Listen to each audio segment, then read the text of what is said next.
Yo,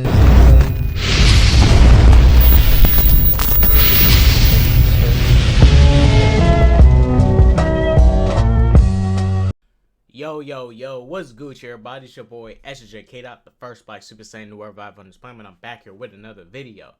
We are going to rank the best live-action comic book movies of 2022.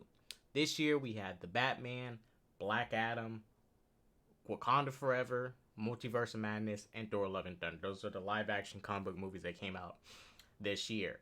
I'm not ranking like any that a little low level and stuff that release on some streaming platforms and stuff.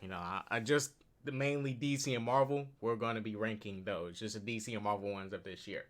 I know Stallone dropped his movie, but I'm not really going to rank it, and it's not on this list.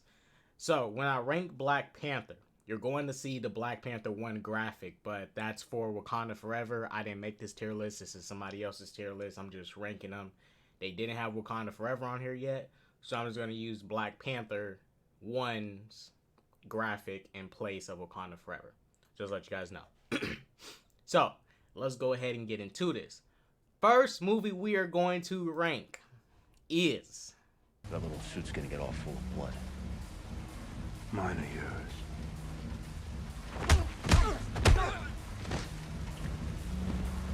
The Batman.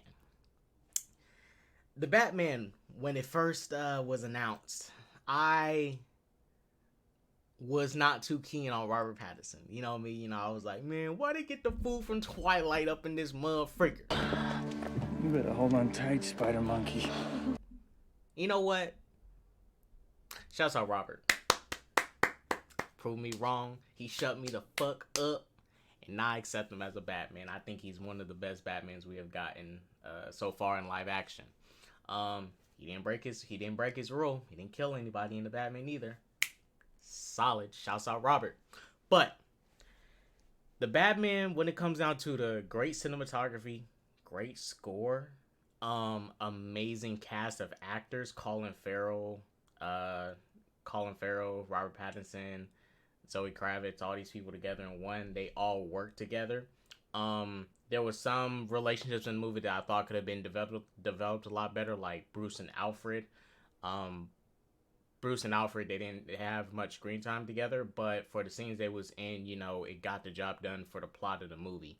But still, I wish there was more development in between with them. Like, in the Bale movies, you have the relationship between Alfred and Batman, which was really one of the highlights of that trilogy. Hopefully in the next movies we get more of Andy Serkis and Robert together more often. But in this movie, you didn't really have their relationship really get developed that heavily. Another thing I got to get props to the Batman for, the amount of Batman in the movie too. Even if he just walk around in the suit, that's a huge bonus for me. Because when I come watch a superhero movie, I'm here to see the superhero. I'm here to see you in your suit, doing your thing, not just you, in your secret identity 24/7. Yes, your secret identity is a big important part of this heroes, but if the movie is called The Batman, I want to see Batman for a majority of the movie. It's not called Bruce Wayne, it's called The Batman. Bruce Wayne is the reason you have Batman, but I'm here to see the Batman. And I thought, personally for me, the story worked out really well. When I first watched The Batman the first time, and you get to the third act, which ends up being just a big fight where Batman is trying to save these civilians from getting flooded, and he's trying to protect the mayor and stuff. And, I'm like, does this really work with the movie? I mean, you could have honestly ended it at the interrogation thing. But then I thought about this. I said to myself, I wouldn't even like that. Because if you ended the movie at the interrogation sequence, what you lose from the third act is Batman having his final, is coming to this final conclusion that vengeance is not what he should be promoting. Because through his promotion of vengeance, and you see many people in the movie refer to him as vengeance, Penguin, the thugs, many people refer to him as vengeance, even Catwoman, more so than Batman. And Riddler, who, could have been, if Batman didn't exist, Riddler could have probably came about. Who knows? But Batman's presence, his existence, helped inspire Riddler even more to come out and do what he wanted to do. And Riddler and his followers was inspired by Batman's vengeance. And they took his vengeance and turned it into something radical. Riddler literally wanted to flood the city. And, in like a literal sense, flood out the corruption. So, whoever rises from this flood can create a new Gotham City. Like, there's that metaphor and then actual literal thing that he's doing. But, I thought the way they ended the movie, Batman realizing vengeance is not the way. I need to change my slogan, my tag. I can't be representing this because these other villains are using this same exact thing, and I'm no better than the people I'm fighting. So shouts out to the Batman. I really enjoyed this movie. I thought it was amazing. For me personally with the Batman, the most amazing thing about it is a lot of the cinematography and the use of the technology, that new OLED technology. That shit was amazing. It was amazing. Another movie on this list also uses it, but the Batman uses it so much better. And there's a lot of natural lighting used in this movie to light most of the scenes in this film, like whether it be flashes from gunshots, candles, like it's more natural lighting in this movie, which is so good. But the Batman, I'm putting that shit up there in amazing, motherfucker. But the Batman going up there in amazing. Robert Pattinson is a strong lead as Batman. I want to see his trilogy completed. I want to see it fully fleshed out. I do not know what the status of his Batman is going to be when James Gunn finally reveals the plan of the DCU, or if Robert's going to come to the main universe and be our permanent Batman, or stay over here and Ben Affleck stays the permanent Batman in the main universe. I don't know. But all I know is this. I want to see his trilogy fully realized. Next movie, hopefully the villain will be either Mr. Freeze and Matt Reeves. It better be on some comical stuff. I understand Matt Reeves when I have some more grounded stuff in this movie. But, let Mr. Freeze be a motherfucker in a freeze suit with a freeze ray gun. Like, just make him a comic villain. I don't need no grounded version of of Mr. Freeze and stuff. I don't need him loading up little ice cubes inside of a little thing going pew pew pew. Like, it's an actual freeze gun that's shoots like a laser from the comics and stuff. Make it like that.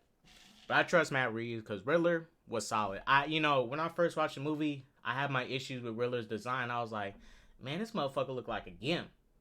But then I was like, man, I'm okay with this because he didn't kill Riddler. And if he does what Christian Bale did with Scarecrow and have him come back as a reoccurring little side villain and stuff, which I think he should, like Scarecrow in the Nolan trilogy, he comes back in his more comic accurate suit, could walk around in a tuxedo and stuff, trying to add a little bit more flair to his style, because Riddler is very flamboyant in a way. He's very flamboyant. Like, this dude's hella extra. So I think him wearing this flashy suit with Riddler question marks on him in a bowler hat will just show how flashy he's trying to be, because he wants to be noticed. He wants to be recognized. So, the Batman goes up there in amazing for me. I'm putting it up there in amazing. The next film, Black Adam. I know you won't. Yeah, walking on the bridge, I threw my sins over the deep end. Dun, dun, dun, dun. So, I seen Black Adam. I seen it 3 times in theaters, just like I seen the Batman 3 times in theaters. I really enjoyed Black Adam. Like I say, this movie to me, the farthest I can go with this movie is it's okay. It's honestly okay. Dwayne Johnson is Black Adam, or Tef Adam, Black Adam, whatever you want to call him. I thought it was a good lead for this movie. Because when I look at Black Adam, I really look at that as a comic book action movie. Like, most comic book movies be lacking action nowadays, like action and shit. Most of that shit be like some mediocre little action sequence and stuff that like, what the fuck is this shit? And some more dialogue and stuff. Not saying there's nothing wrong with some dialogue, but this is straight up action movie to the highest degree, like an old school action movie from like the 80s, 90s and stuff. That's what it felt like to me. And the majority of movies that Dwayne does is action movies, so it makes sense he was going to model Black Adam after an action movie. Black Adam is not a movie like the Batman, which is very much focused more so on dialogue and built in dialogue and stuff compared to his action, because the focal point of the Batman is not its action, it's the dialogue.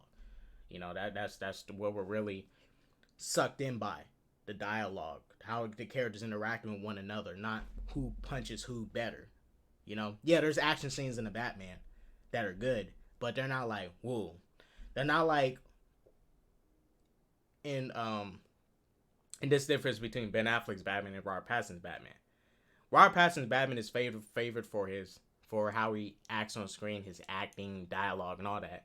While you look at Ben Affleck's Batman, people really don't like him because he looks like Batman he looks very much reminiscent of a comic Batman, and he fights like a comic Batman. There's really the only reason people, you know, that's the reasons people really like these characters. Black Adam, straight up action movie. Most of the stuff set up in the movie, you know, yes, there was issues I had. For example, the fight with Sabak, too short.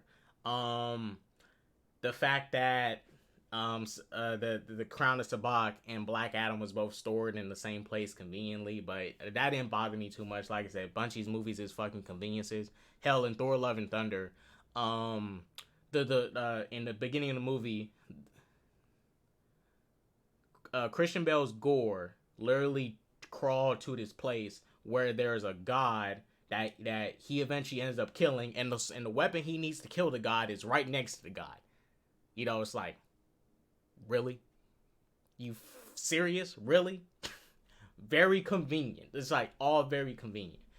Black Adam, the intro, yeah, it's very convenient. A lot of these comic book movies is convenient, but Black Adam and Thor: Love and Thunder, the way these two things are in the same place together is like, bruh, that's extra convenient. Extra convenient. Hawkman, another great part of this movie. Aldous Hodge, man, that dude, I want to see him more as Hawkman. If they do future JSA movies, hopefully he's going to be the leader of those movies, of the JSA. He was amazing. I thought he was dope. His suit looked beautiful, glorious. Yes, he's not a comic accurate Hawkman in the sense of, you know, the Hawkman he's supposed to play is supposed to be a white dude. But what I liked about it, and just like in the Batman, yes, they made Jim Gordon black. You know, I think Jim Gordon should be white. But when they just changed their skin color, they didn't write the character to be like, oh, now we have to write them black. Like, no, they're just these characters. The only difference is they just have a different skin color and ethnicity, but they're still these characters. You know, they didn't have Hawkman going around saying, you know, hey, black power. You know, you know, because Carter Hall from the comics ain't gonna walk around saying black power and stuff. Like, he doesn't go around saying white power. He's just Carter Hall. He just happens to be a white dude that's a superhero. And that's why I liked how they handled Hawkman in this movie. Yes, they changed his skin color. You know, he's not fully comic accurate, but they didn't, you know, try to, you know, write his ethnicity and culture into it. It just happened to be a black dude. That's Hawkman. And I think he still worked. He still had that, he still was very much hard-headed, confident, stern, but hard-headed. And when I say hard-headed, this fool Hawkman really thought he can beat up Black Adam. Like, he was fading with him. And the fact that he kept on getting up trying, hey, you gotta respect him as a leader. Hawkman was so dope in this movie. Kent Nelson, Dr. Fate, amazing. Thought he was great. Best actor of the whole movie. Yes, better than Dwayne Johnson, obviously. I mean, this guy just played James Bond. Pierce Brosnan is a superior actor to everyone of that whole cast. And he did great as Dr. Fate. I do not think Dr. Fate is dead at all. You know, that's, you know, these comic movies, death is never permanent, especially even in the comics. Death is rarely permanent. So Dr. Fate is going to come back. If anyone thinks he's dead, you know, hey, if you think he's dead, that's fine. If we do come to find out Dr. Fate is like permanently killed off or some shit, then that's fucking stupid. But at this moment, Dr. Fate to me was amazing, and I don't think he's dead. You know, like I said, none of this shit. Death is not permanent in these comic book movies. That, you know, that's where the stakes start to leave the room, because these characters rarely die. They always find a way to revive them, whether it be through some multiverse bullshit or they have a fake out death. But yeah, for me, Black Adam was solid. It was okay. Nothing amazing, nothing great, but I thought the movie was good. It's good. For me, it's like the lowest I can agree with somebody taking this movie is like C- or a C. Anything below that, it's like, all right, bro, it's not that serious. Because when people saw this movie, it was obvious. Go look at the trailers. Majority of the shit is action. He's literally marketing this as an action fucking movie. Everybody was really going into this shit expecting something like, look, cause I'm be honest with you, most action movies got some mediocre ass fucking stories. The highlights of action movies is the cast, those fucking one-liners, and and the action. Nobody's here for those stories. Most stories is fucking be mediocre as shit. Be some basic ass shit. There's a basic ass story with a basic villain, and it did fine. It did fine. And moving forward, this promotion of Black Adam versus Superman needs to stop. It needs to be Black Adam versus Shazam. One thing I'll say to The Rock, while I did like your movie, start promoting Black Adam versus Shazam. Stop this Black Adam versus Superman bullshit. And the fans gassing that up. Y'all need to stop that shit too. That Black Adam versus Superman nonsense. Get that shit out of here. Black Adam is a fucking Shazam villain. You don't see nobody promoting Shazam versus Brainiac, because that's just fucking stupid. Brainiac is a Superman villain. He's not a fucking he's not a fucking Shazam villain. Yes, in the comics, Superman and Shazam team up against Black Adam, but it's supposed to be Black Adam versus Shazam. That needs to come first regardless. Whether Superman's there, the first people need to be going head up together is Black Adam and Shazam. So by the time Shazam 3 comes, we better get our Black Adam versus Shazam. So Black Adam, I'm going to put Black Adam in good. Okay. Next movie on this list is Multiverse of Madness. Multiverse of Madness. So, Multiverse of Madness. That came out 2022. For me, Wanda was a okay villain. When it came to how she came off as a villain, like all that sinister ass shit she was doing, all that weird shit, looking like a straight up horror villain. Damn, I was scared of Wanda. She was damn near intimidating. I was like, gosh dang, this is what a crazy woman is like. My goodness. And she flexed her stuff. To me, her motivations was the weakest part of this fucking movie. I thought they was honestly like brain dead. I thought the motivation was stupid. What I think would have been a better plan for her in this movie was to put a hex around the whole world and just turn all of Earth into her own hex, so she can have her kids and make whatever she wants. Because this whole movie, she's like, I want to travel to a different universe so I can have kids. Bitch, you can make kids. I mean, shit, if you want kids, just go, I don't know, steal a man and, make him give you kids. But you can make kids. She's trying to go to a different universe she want to be able to hop to different universes to have kids. Wanda, just make another hex. And we seen in the movie that she could easily made another hex. And she's strong enough to put a whole hex around the whole damn planet if she wanted to. So just make that. That's honestly, I'm not saying I could have done a better job. What I'm saying is that would have made more sense. It still would have been on a grand scale, like what Wanda's doing with the multiverse thing, trying to break into these different multiverses and stuff, which can cause issues and ramifications. But that whole it was that shit was nah. Doctor Strange thought he was good in the movie. There was some. I thought Doctor Strange was good. I thought Sam Raimi handled his magical powers better than the first movie. Like when it came to spells and stuff, you had that one fight in the movie where they was using like music. When they write music sheets, using music sheets as as a way of combat. Fighting and stuff. I thought that was really good. The magic was creative in this movie. Some of the kills, especially when Strange killed that giant tentacle monster with the one eye, and he straight up stabbed that motherfucker's eye and yanked it out. I'm like, bruh, oh my gosh, juicy horror. Well, you know, it was pretty much a lot of some gore. You know, more than most MCU movies. And I think Kevin Feige told Sam Raimi, Sam, relax. You're doing too much. And you know what? I don't know, bro. You can't be telling Sam Raimi to relax like that. You need to let Sam Raimi flex. Because if this if this was not a Marvel Studios movie, and this was just like a Marvel movie, you know, some other companies doing it and Sam Raimi was directing it, oh, best believe there would have been tons of gore and some sick, nasty stuff up in this movie. But you can tell when the Marvel Studios parts of this movie, and that's where the movie kind of gets fucked up at, is the Marvel Studios parts about it. Like, you know, with the over excessive comedy, those goofy Marvel jokes and shit. Like, that's one of the parts that ruined it for me. Yeah, Sam Raimi does have humor in his movies, but you compare Sam Raimi's humor to a lot of the MCU humor, like his Spider-Man movies, far superior, even far superior than most of the MCU movies that come out today. Because their comedy either is dry white people humor or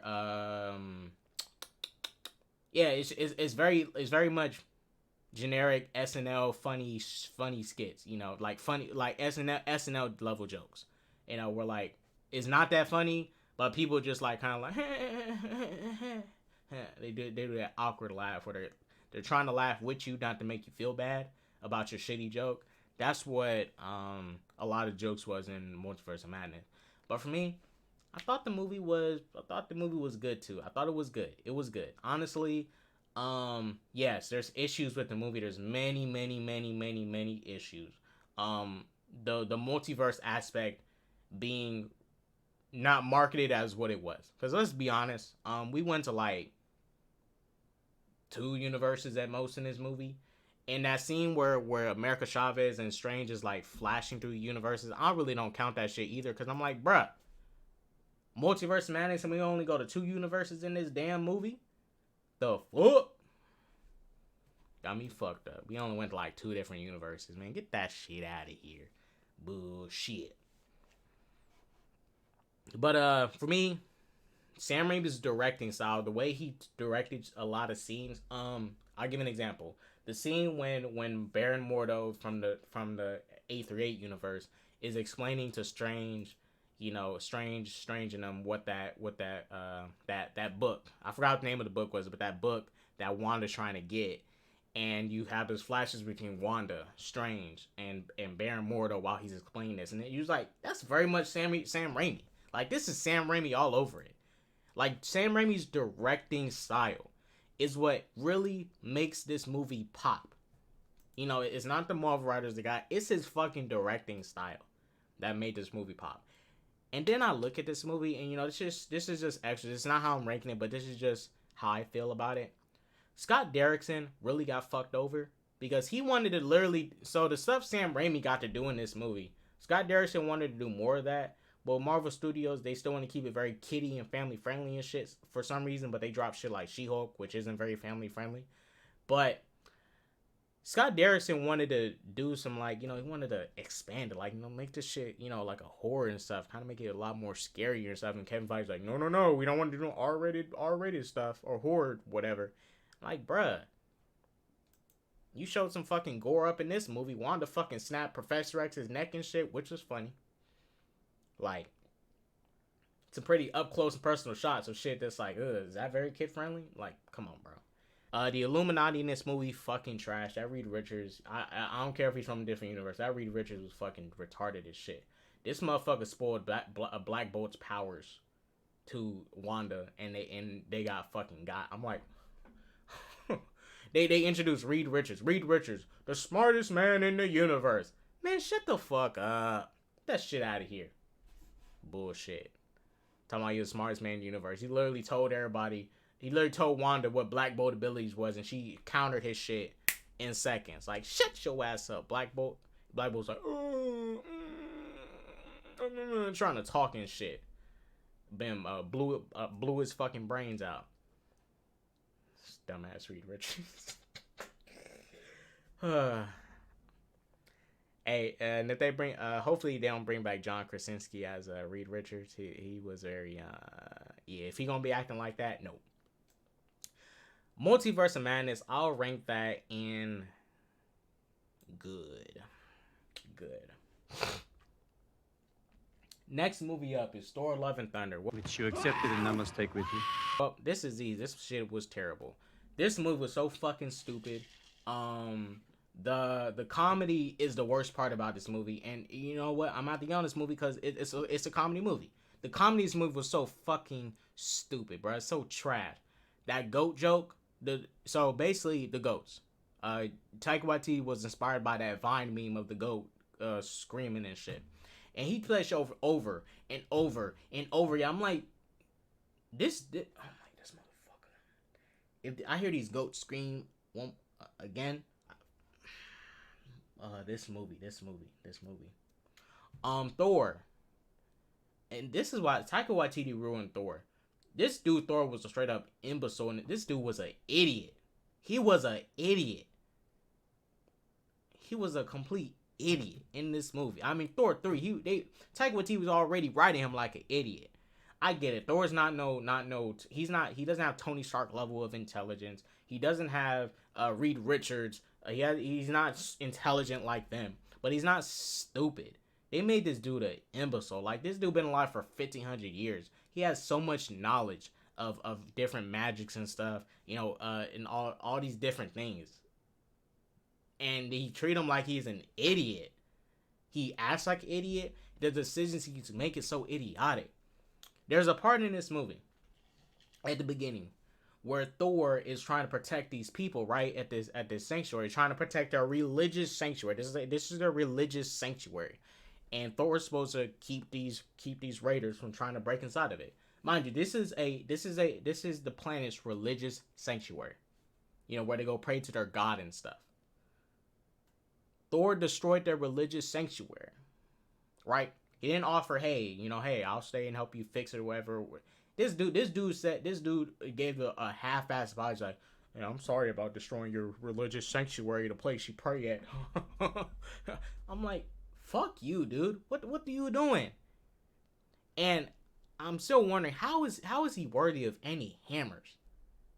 Because if Odin saw him do that, Odin would have took his little Stormbreaker bullshit. Like, what the hell you destroy these people's religious sanctuary for, Thor? You know, we just literally went over the shit in Thor 1. Of him losing his hammer because he was being careless. He wasn't thinking about others. He was being an asshole and he was being a prick. And in this movie, he's a douchebag. He's a prick. And every time those kids pop up, you know, Thor's over trying to calm him down and, you know, make jokes and shit. I'm like, nah, the shit was just very this story should have been taken so much more serious. Like, you literally introduced Gore the God Butcher. And Gore the God Butcher was the best part of this movie, even if he was wasted and barely in the fucking movie. So much wasted opportunities with his character. Especially that scene where you have all those gods at that one place meeting. What would have been so badass if we had a scene where Gore showed up and started killing gods on screen. That's another problem with this movie. All the gods, Gore only kills one god on screen. All the other gods he kills is off screen. All his kills happen off screen. I mean, he could have at least showed a montage or something of him killing gods and stuff, but you let all this shit happen off screen? Really? That's it? And he's supposed to be Gore the God Butcher. What god you killed? I ain't seen him. I just heard about him, but I ain't seen him. This movie was... Yeah, get this motherfucker Taika Waititi away from Thor. You know. And like I said, there's people who like Thor 3 that didn't like this movie, which is so weird to me. Like, this is very much Thor 3. This is literally on the level of Thor 3. Same exact fucking trash. So, it blew my mind that people like Thor 3 didn't like this movie. If you like Thor 3 and like this movie, totally makes sense. I mean, it makes sense that if you like Thor 3, you should like this movie by default. I mean, yeah, you may have issues, but it's literally the same exact shit you liked in Thor 3. That trash. Oh, and then that bullshit where they're doing a play with Matt, which I hate in Thor 3. Them literally doing a play reenacting a traumatic moment from Thor's life on public display in Asgard for all these people. I'm like, what the hell is... This movie is ass. This movie's ass, bruh. The movie is terrible. Trash. There's nothing more I need to say. This movie is trash. Pissed me off. And this movie, I seen this movie for free. The only movies I paid to watch on this list is The Batman, Black Adam, and Multiverse of Madness. I only paid for 3 comic book movies this year. Last movie on this list, Black Panther, Wakanda Forever.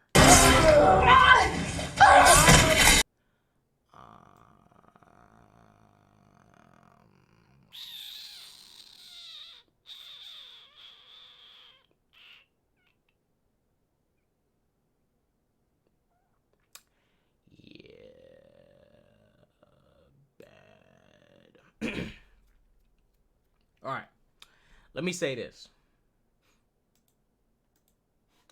The Batman, Black Adam, and Multiverse of Madness entertained me. You know, they entertained me. I didn't fall asleep. I was engaged. Regardless of the quality of it or not, I was engaged.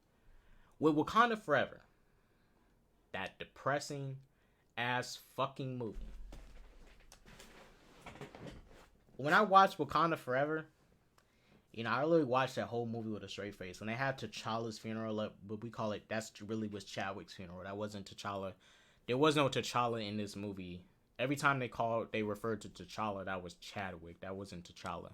Because they wrote Chadwick's illness into this movie as a plot point, and literally wrote T'Challa in a similar fashion to Chadwick, which is not in T'Challa's character. Chadwick and T'Challa is 2 separate people. They're not the same person. Just because Chadwick plays T'Challa does not mean their characters are the exact same. They're 2 different people. And when they wrote T'Challa as a person who, you know, was dying of an illness that kept it to himself, similar to how Chadwick did in real life. Okay, that's not even T'Challa no more. This is Chadwick. So every time they call T'Challa in this movie, they're talking about Chadwick. It's not T'Challa. T'Challa's not even in this movie. This is Chadwick. Rest in peace to Chadwick Boseman. Amazing actor. My favorite movie by Chadwick Boseman is Get On Up.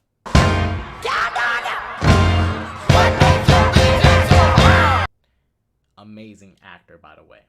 But the issues with this movie have far from anything to do with Chadwick. Because let's be real, the reason this movie is making the money it's making is because of Chadwick Boseman. So Marvel Studios should be thanking Chadwick Boseman for all that money they're getting from this movie, profiting off his death the way they are. Wakanda Forever to me was so fucking boring. I really sat with a straight face this whole goddamn movie. This shit was boring. There's barely any Black Panther in the fucking movie. The Black Panther shows up near the 3rd fucking act of the movie, and this movie's called Black Panther Wakanda Forever. Ain't no barely any Black Panther in the fucking movie. This is the equivalent of Moon Knight, you know? Barely any Moon Knight in a damn show. But the show's called Moon Knight. Like, get the fuck out of here with that shit. Angela Bassett carried this movie. Namor, whatever his fucking name is, carried the movie, even though he was a Killmonger 2.0. When I say he's a Killmonger 2.0, he was a Killmonger 2.0 in the aspect of, okay, well, before the world attacks us, let's attack the world. They both want to see the world burn. I mean, they literally was the same motivations back to back, you know? Take this powerful empire of theirs and go burn the world or flood it, do whatever Namor wants to fucking do. But yeah, Namor was just a Killmonger 2.0 in this movie. A lot of his motivations was weak in this movie. He was trying to kill Riri Williams. He literally had Riri Williams locked up with Shuri inside their kingdom, and he wants to kill Riri Williams so she doesn't make another vibranium detector or whatever. They want to kill the person who created a vibranium detector or whatever. And I'm like, okay, you got Riri Williams now. Killer. Why you talking? Killer. Like, Namor wasn't about that business. He was only about that business when the plot demanded it. He wasn't about that business when he should have been about that business. You know? Wakanda in this movie. My gosh, this country got weak as shit. Ryan Coogler can make Wakanda soft as shit. These soft ass motherfuckers. Literally, Queen Ramonda gets killed off in the movie, right? And Wakanda don't got any soldiers. Where there was no soldiers posted around their queen and shit. I'm like, what is this weak ass country? Y'all don't got no soldiers posted around your damn queen, and you let Namor kill her? The fuck type of shit is this? And these Wakandans, oh my gosh, their security is shit. Namor literally walked up. He literally swam inside their country and walked in with ease. So you're telling me foreign invaders could have easily swam inside of Wakanda and just walked on land and shit, and they wouldn't even detect it? Wow. I mean, last movie, Killmonger just walked into it. Which made sense because he had literally the book that his dad wrote about everything Wakanda. His journal. So it made sense why Killmonger was able to sneak inside of Wakanda, because he knows all the secrets about it. Because his dad wrote the secrets inside of his journal. And it was left for Killmonger. This movie, this motherfucker randomly just ended up there. I'm like, bro, what is wrong with these Wakandans? And then they lose a Black Panther, right? And mind you, even without the Black Panther, these Wakandans are still a formidable force, Like, the Black Panther alone isn't their strongest force. All of them together with their technology is their strongest force. It's just the Black Panther is more like a symbolic thing for them to have, like a leader. And they lose a Black Panther, and these motherfuckers act like they ain't never fought in wars and shit together. They act like they ain't no damn soldiers. Like, what happened? Because there was one scene in the movie where Okoye is escorting Princess Shuri to go get Riri Williams, right? And mind you, you go back to Falcon Winter Soldier. T'Challa was still alive at this time. T'Challa sent, even though T'Challa should have been there, we understand Chadwick was dead, but T'Challa should have been there. They sent three Dora Milaje to go get Baron Zemo.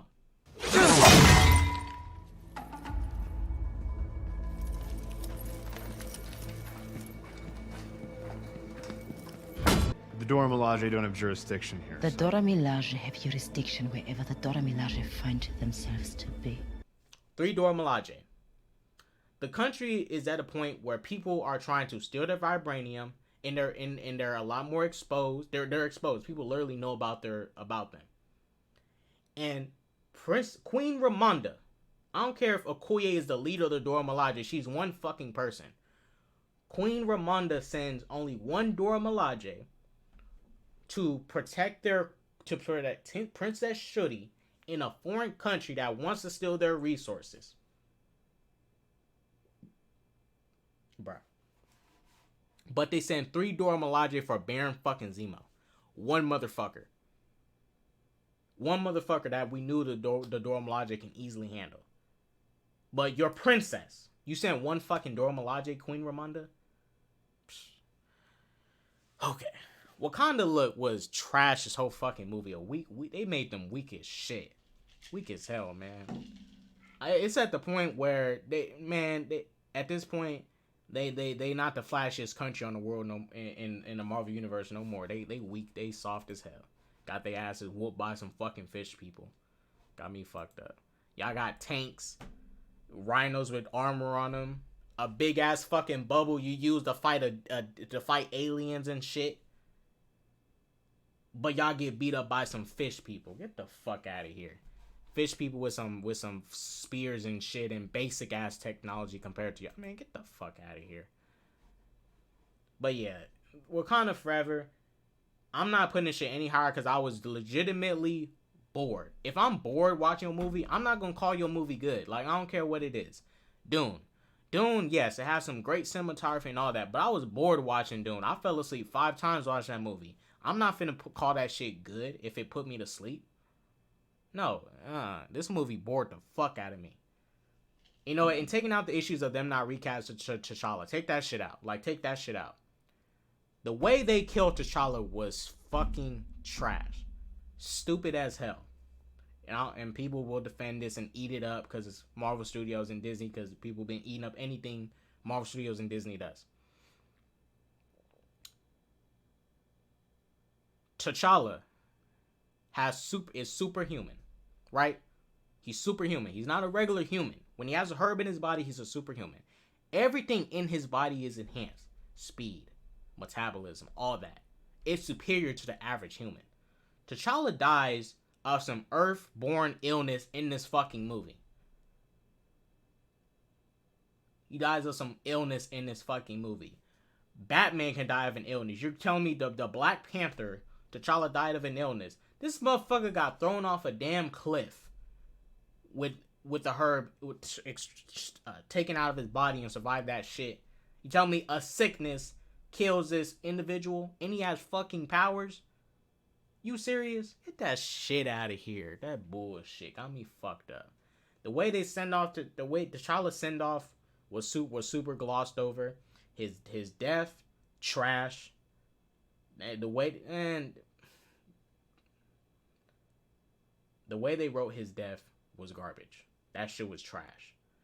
T'Challa dying in battle would have been so much better, but you kill him of something that shouldn't be killing him. You know, I understand if T'Challa went to like a different planet or something and contracted some illness that's not Earthborn. You know, he contracted some weird illness when he went on some space expedition with, I don't know, Hulk or something in space. During that year or whatever that he came back. Okay, I can kind of work with that, you know.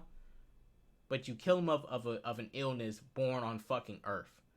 Because he didn't go to no other planets. He hasn't been off-world yet. So, you killing him of bullshit. And then, what else in this movie had me fucking bent? Oh, yeah, Princess Shuri. That girl is not intimidating. Yelena is intimidating. Black Widow is intimidating. Wanda Maximoff, even if she's evil now, is intimidating. Shuri is not intimidating. They trying to really sell this girl to be our Black Panther. And it's not just because she's a girl. It's because she doesn't invoke Black Panther energy, bro. I'm sorry. You know? And I'm not saying Letitia Wright. I honestly feel like Letitia Wright was low-key miscast. Could you compare her to Shuri from the comics and Shuri in the movies? Nah. And I'm not saying it needs to be 100% comic accurate, but Shuri in the comics is a technological genius and a warrior.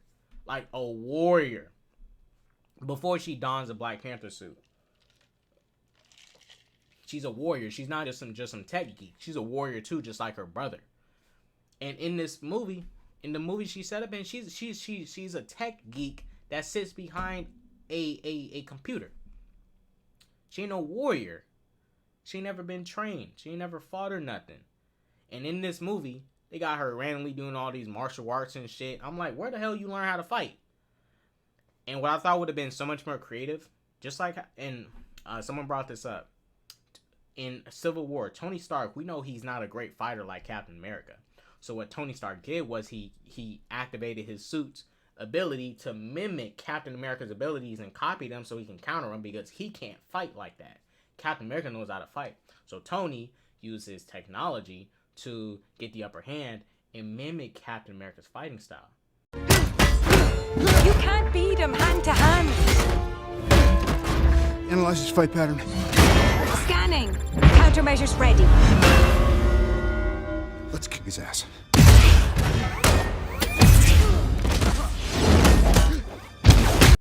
If Shuri did that with her suit in this movie, and she mimicked T'Challa's fighting style or Killmonger's or any of the previous Black Panther's fighting styles to help her have an advantage, because she's really just a tech girl that didn't get any training from Dora Milaje, and we see that she had no training in these movies. She couldn't even fight those fish people hand to hand without these powers up until now. Dora Milaje can. She can. That's the point. She ain't... I ain't saying she no Mary Sue with her, but she was completely rushed into a role that she was not ready for yet. I understand. Chadwick Boseman died, and they decided to, you know, be selfish and kill off the character too, you know. But nah, Shuri didn't work for me. She didn't work for me in this movie. I don't take her serious as a lead. But the best things about this movie was Okoye, Ramonda, Nakia was wasted yet again, and Kukulkan, Namor. He was aight. I'm not a huge fan of them interjecting this other culture into this character when you could have just brought out the comic character and actually give Tenoch Huerta, the actual Hispanic character from your comics. But, you know, whatever. Still, he was one of the best parts of this movie anyways. But still, you know, meh. But yeah, guys, this is my list for the best comic book movies of 2022. This is the comic book movies of 2022. Thank you all for watching. Go to that peace, love, positivity, and all that jazz. No drugs, like I always say. Deuces.